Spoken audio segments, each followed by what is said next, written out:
Welcome to Our Great Experiment. I'm Daniel Egamo. Today, I sat down with two political science PhD students. Together, we talk about the modern state of political polarization, the role that academics and academic research should play in the public realm, as well as how we can all do a little bit better at creating an environment of free expression and respectful dialogue. Going back and watching this short 30-minute conversation, I'm in awe just of how much humanity and decency permeates our conversation. I hope you find that too. And as always, my email is ourgreatexperiment2025@gmail.com.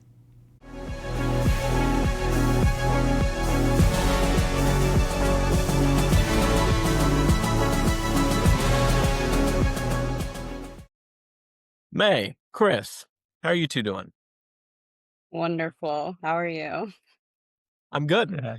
Yeah. Thank you both so much for agreeing to come on and join me in conversation. I think it's really important at this moment in American history and given the current landscape of political discourse to have brilliant minds such as yourselves to engage in conversation that is both respectful but also potentially informative to those who might be listening who aren't political, don't know much about politics, but could maybe be interested in learning more. So again, thank you both for coming on. Yeah, absolutely. Okay, so you are both PhD students in political science, right? It's no secret that politics isn't exactly the most fun topic to be involved in, right? It can be quite dreary, depressing. So I guess I want to ask you, what drove you to this, right? When you go back to being an undergrad, what motivated you to pursue that PhD and what still motivates you? So, honestly, I've always kind of just been interested in politics in general. Going from a little age, like going with my mom to the firehouse to for her to vote, Um, and as I kind of got older and started to understand it more, um, just kind of started getting interested in like kind of the why and kind of my views evolved and changed and I kind of just the process was interesting to me. I wanted to be able to learn more about kind of that side of things. Yeah. On the opposite end, my family, while they had beliefs, we were not engaged at all, and had pretty, I guess, like apathetic views towards like politics. And then I started undergrad in 2020, so things were kind of fun there. And I was originally gonna I was gonna do investigative journalism, but then I got more interested in, I guess, kind of like Chris, like the whys, and started asking a lot more questions. And then I had some mentors recommend grad school, and nothing else kind of seemed like it would fit best because I still had a lot of questions. So PhD program. Yeah, you started your undergrad in 2020 and then finished in 2024? Well, I started in 2021, but I started like applying and thinking about what I wanted to do in 2020, Yeah. and So, then graduated in 2025. I mean, just think about the time frame there, right? You're kind of bookmarked by two large events, not only two presidential elections, right? But you had a massive global pandemic at the onset of you kind of going to undergraduate education, and then you end it by, one of the most divisive elections in American history, right? Yeah, Fascinating. uh, some of the recommendations for grad school kind of came from that fact of like, you know, I'm experiencing this in this time. Now, I know for a lot of young people our age, the 2016 election served as a major catalyst for people to get involved. Could you both say that's true for yourselves, or were you already interested in politics before 2016? I think in a way it kind of put together all of these like thoughts and like feelings and experiences I was having into like one not event, but like time frame of like the whole like election process and everything leading up to like the election. Um, yeah. Does that answer the question? Yeah. Chris, what about you? Yeah. So I I was already interested in politics before that some. But I guess you could say that 2016 was kind of like um almost my like political awakening, I guess, you know. Um I it, I'm a few years older than you two. Um and so 2016, like when the during the primaries and all of that, I was in my second year of college. The first time I went to college, I dropped out and then went back, and now here I am. Uh, but I was in my second year of college at that point in time, and I had been interested in politics vaguely. My politics had kind of shifted in the year or two before that. Um, and then in 2016, I was on the campus of Illinois State University, and um, I had kind of generically known about the like I've been keeping up on the candidates um, on both sides, um, but uh, I like I had known about this Bernie Sanders guy, right? Mm. And to to me, how I had been introduced to him through just the media was just kind of this kind of kooky long shot kind of guy, you know. And there at Illinois State, I ran into some people that were starting a student organization to support Bernie Sanders. Mm. And kind of I was pretty busy, so I didn't have a whole lot of time to get involved with them, but I got involved a little bit and kind of just really kind of dived deep into kind of that more progressive side of things. Mhm. And I don't think I don't think I've ever looked back or even had like a decrease in interest or activity levels since then, but that just kind of is where it ramped up for me. Okay. Yeah, that was really cool. Thank you for sharing that. Um, One other thing I want to kind of pick both your brains on. Uh, I introduced you both as political science PhD students, but I'm not going to pretend as though that's a homogenized field where, if you're a political scientist, that means you study the exact same thing as the next political scientist. So, what areas interest you? So excuse me, I'm interested in a wide variety of electoral politics, but very specifically, like the niche area that I'm into is I'm really interested in like populist parties Mm. and kind of right wing and like far right and far left political parties and the voters that go along with those parties. Um, so like kind of I'm in I do research as far as like voter motivations, like the reasons that voters like choose this party over like this other type.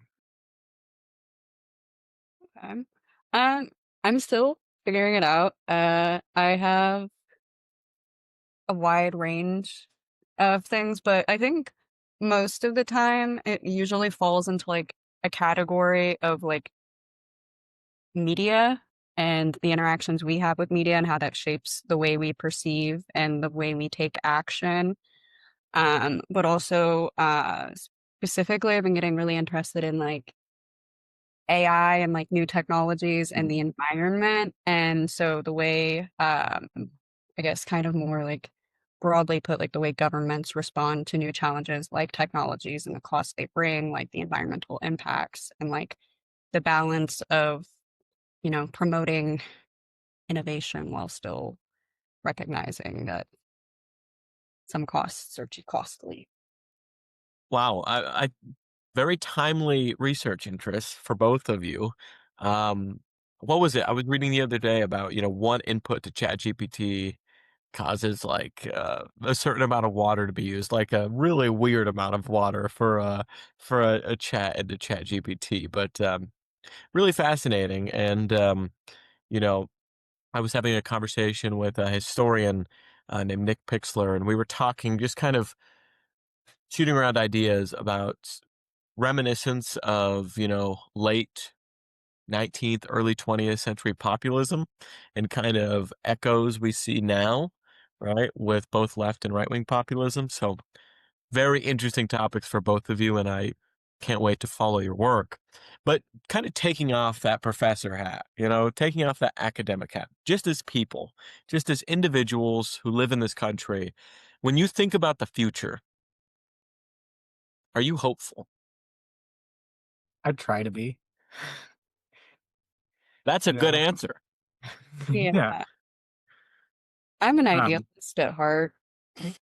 and I mean, like, our country has been through like a lot of dark times, and um, so far has managed to find its way back out time and again. So I think there's definitely a reason to be optimistic.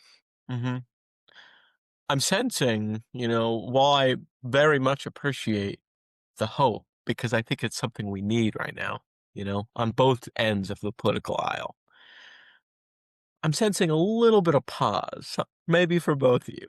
What gives you pause about the future?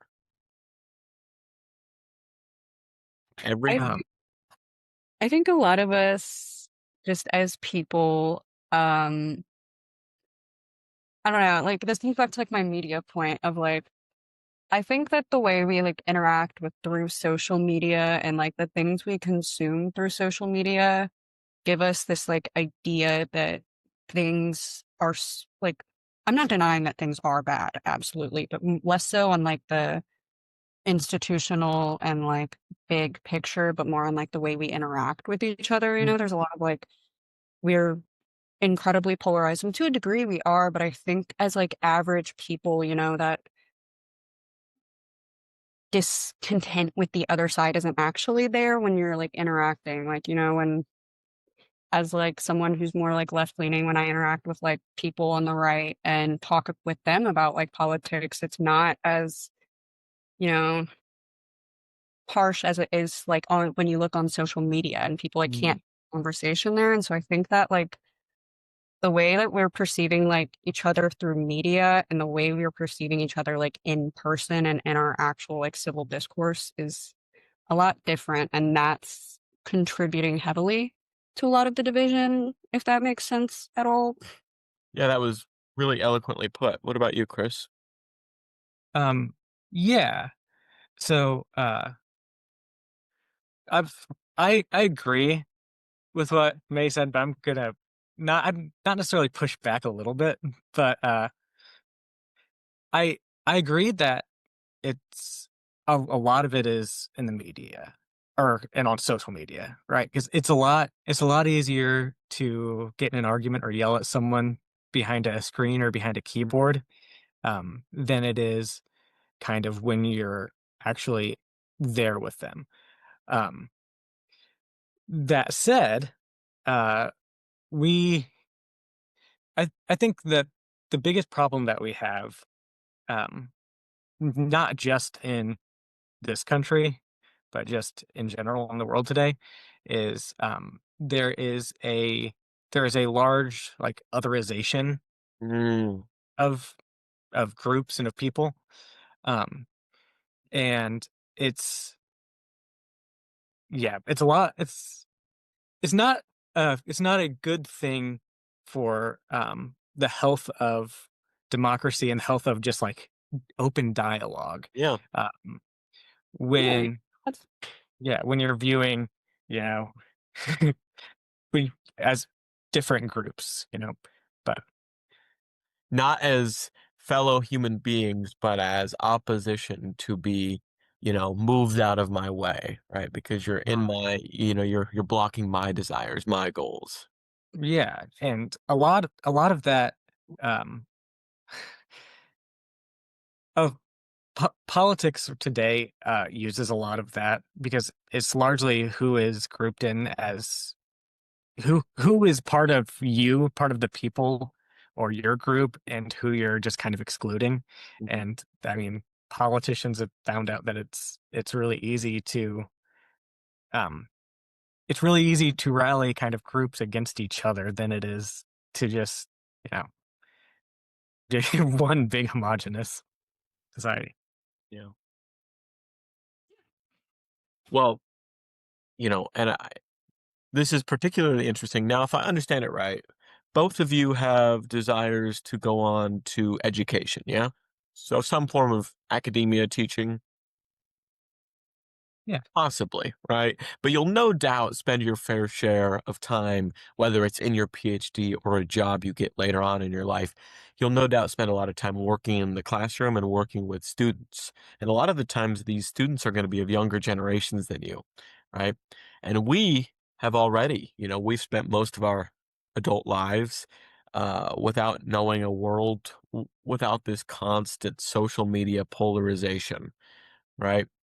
So I'm curious, in your experience being in the classroom already, uh, how do you promote respectful dialogue in a classroom, right? How do you create an environment where students can disagree across political divides, but then also within political divides, right?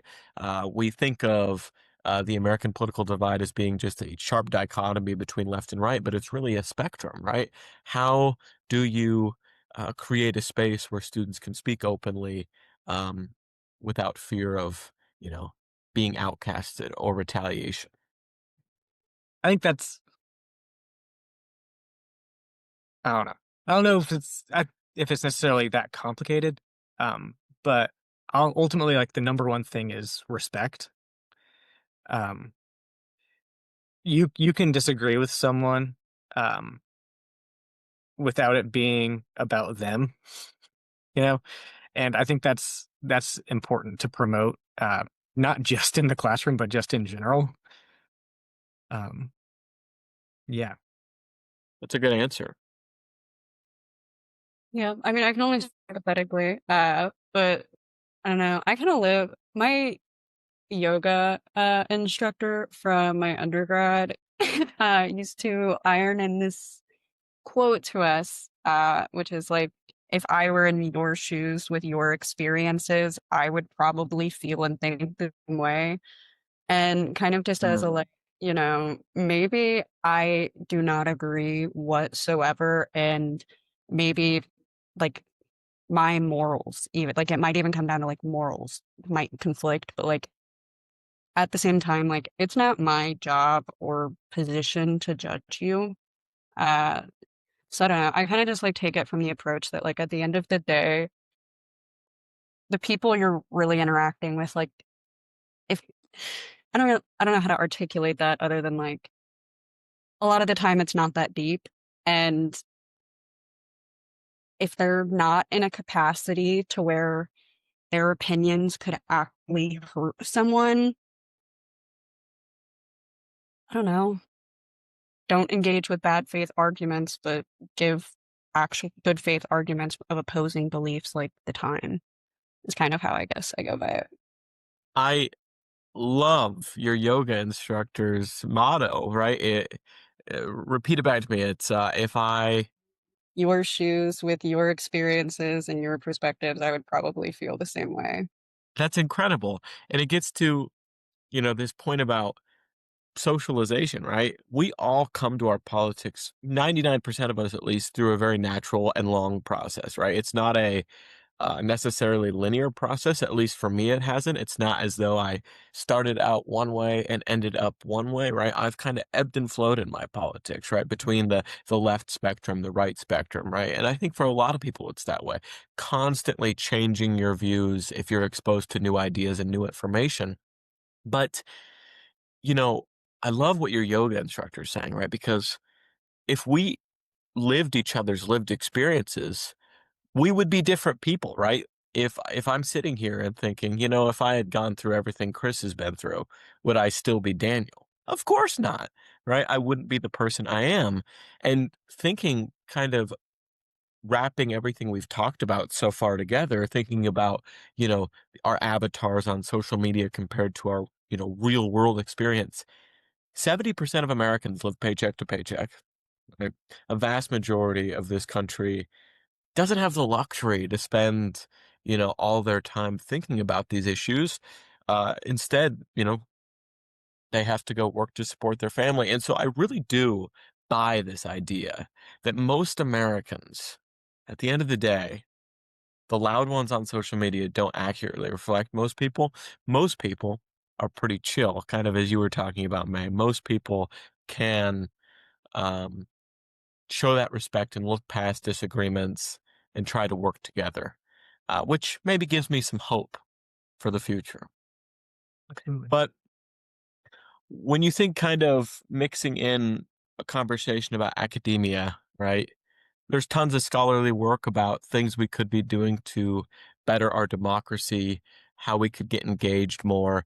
Do you think scholars and prospective scholars, future PhDs, should they play a more active role in elections, for example, right? Should the public rely more on scholars for information, or do they not really have that responsibility? Should they just stay in their little world of academia? And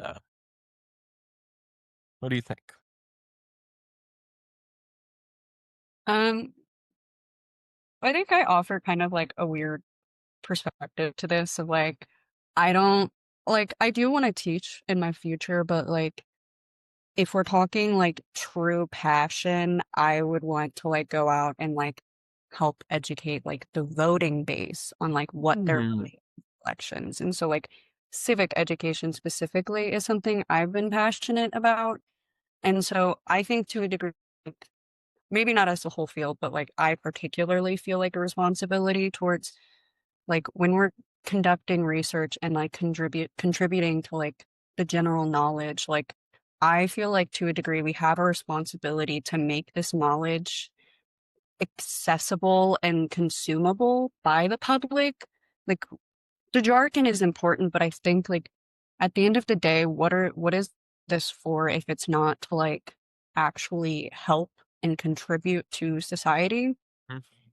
And so I guess like we read that article for institution Shapiro, and then there's a different article from I can't remember his first name, it's Watts, but it's like should social sciences be more solution oriented? And so like I kind of had the approach that like we should be. We should be actually like working with the public and like helping them understand. Because I think when you sit down and like take away all the big terms and make things like understandable to most people, like I've gotten like friends who don't even vote to sit down and have an hour-long conversation with me about politics and like institutions and how we interact with them just because like it was consumable information. It wasn't filled with jargon, if that makes sense or answers the question at all. Yeah, definitely. Kind of is my answer. Uh, yeah, I think it's good for more information is always a good thing, I guess. Is my point here. But there shouldn't be necessarily a pushing of your beliefs, even if your beliefs are like grounded in I don't know. I'm as a as a political scientist, I'm hesitant to say that even if your beliefs are grounded in data, you shouldn't push those. But at the same time, like you obviously it comes back down to that kind of respect thing. Um, but uh, yeah, I think there's a time and a place, and there's a way to be tactful. Um, Recently, there was a there was some discourse between some political consultants, the people at Split Ticket, and a couple political scientists that I cannot, for whatever reason, think of the name right now. But it was about basically whether moderation, um, like candidates being more moderate, Hmm. um, is more electable. It was mostly about whether like candidates that are further from the political center are less electable than like your average candidate in that district. And What they find. the so the political scientists found that there really isn't there's found that there's a little benefit to moderation, but enough that it's negligible. Mm, or small enough that it's negligible.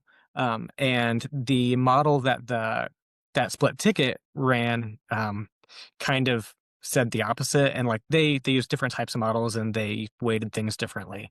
yeah. Um, but in the discourse, there there was a well the political scientists, while their data was there and was like strong, their response back was kind of just, "We're political scientists, and this is what we say. Mhm. You should believe us. You're you're wrong. You should just believe us." I don't think that's necessarily the best way to go about having that conversation or getting involved. Gatekeeping academics, right? Yeah. I want to end on a question that I ask everyone who comes on to have a conversation with me because I think it's the most important question I could ask on a platform such as this. And that is simply, what challenge would you give to someone? Say they're listening to this and maybe they find it very difficult to have conversations with people they disagree with, right? It's so frustrating. They just want to yell at them, right? Yell at them and tell them they're wrong. How would you challenge someone listening to that who doesn't really know how to have these, difficult conversations? What would you say to them to do a little bit better of a job to foster open, free, but respectful dialogue?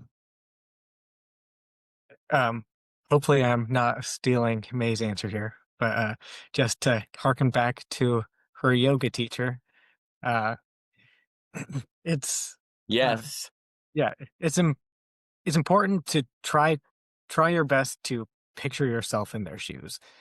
Think that while you may not disagree with them, can you at least try to see where they're coming from? mhm. You know? I think repeat the question so I answer this correctly. Yeah. If there's someone listening, right, who has a very difficult time, maybe they have a family member that they disagree with and they just want to yell at them, right? What would you challenge them to do, right? To create a space where free expression, free dialogue, respectful dialogue is the norm, not the exception. Yeah, I guess the same thing as Chris, really. Like, you just have to take a step. Well, also kind of no, actually, I agree, but here's a different take too. I think we should also take a step back and question our own where we are coming from. I think that should be a very common thing.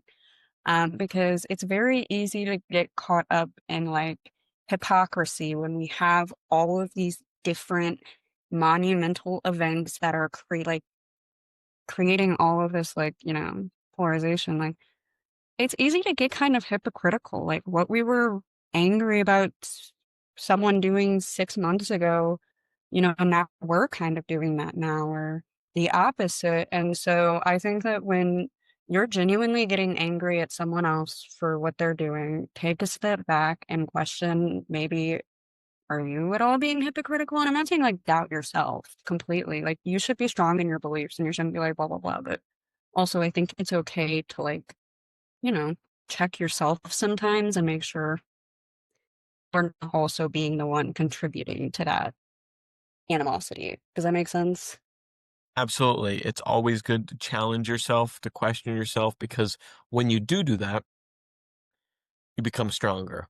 And if you do challenge your own beliefs, you'll be more aware of what your beliefs actually are. If you challenge them and truly think about why you hold those beliefs.